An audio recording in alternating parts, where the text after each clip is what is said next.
Veerapandya కట్టబ్రహ్మణ British company major బెనర్మ్యాన్ నేతృత్వంలో కట్టబ్రహ్మణ మీద యుద్ధం ప్రకటించింది. అతను లొంగిపోకపోవడంతో 1799 సెప్టెంబర్ 5న దాడి మొదలైంది. శివసుబ్రహ్మణ్య పిల్లైని అదుపులోకి తీసుకున్నారు.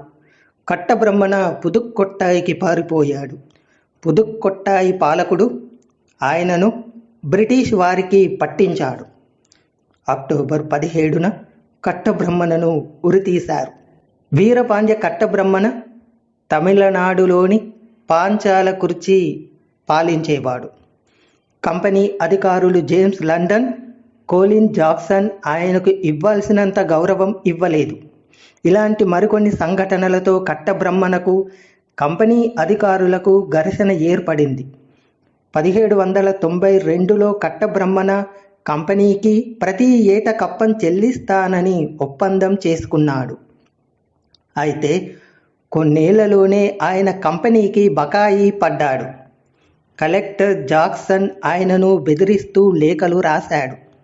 వర్షం కురుస్తుంది కాబట్టి పంటలు పండుతున్నాయి, దానికి బ్రిటిష్ వారికి పన్నులు ఎందుకు చెల్లించాలి అని ఎదురు తిరిగాడు కట్టబ్రహ్మణ. దాంతో కట్టబ్రహ్మణపై దాడికి జాక్సన్ మద్రాస్ ప్రభుత్వం అనుమతి కోరాడు. కానీ అనుమతి లభించలేదు. తర్వాత కట్టబ్రహ్మణ బకాయి సొమ్ము చెల్లించడానికి జాక్సన్ దగ్గరికి రామనాథపురం వెళ్ళాడు. జాక్సన్ కోటలో ఆయనను చాలాసేపు నిలబెట్టే ఉంచారు. అయితే జాక్సన్ తమను బంధించే ఉద్దేశంతో ఉన్నాడని కనిపెట్టిన బ్రహ్మణ ఆయన మంత్రి శివసుబ్రహ్మణ్య పిల్లై తప్పించుకునే ప్రయత్నం చేశారు. అప్పుడు తలెత్తిన ఘర్షణలో కొంతమంది కంపెనీ ఉద్యోగులు మరణించారు. శివసుబ్రహ్మణ్య పిల్లైని ఖైదు చేశారు. కట్టబ్రహ్మణ మాత్రం సురక్షితంగా బయటపడ్డాడు.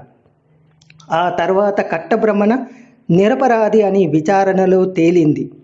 శివసుబ్రహ్మణ్య పిల్లైని కూడా విడుదల చేశారు. జాక్సన్ను పదవి నుంచి తప్పించారు.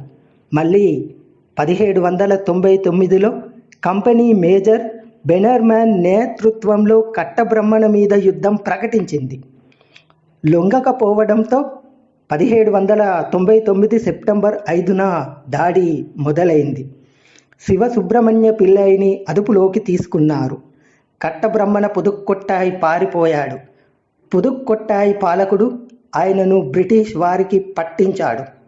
అక్టోబర్ 17వ తేదీన కట్టబ్రహ్మణను ఉరితీశారు. ఆ తర్వాత దశాబ్దాల్లో దేశవ్యాప్తంగా తలెత్తిన రాణి కిట్టూరు చెన్నమ్మ, రాయలసీమలో ఉయ్యాలవాడ నరసింహారెడ్డి తదితర చిన్న చిన్న రాజ్యాల పాలకులు పాలెగాళ్ల తిరుగుబాట్లు కూడా ప్రసిద్ధి చెందినవే.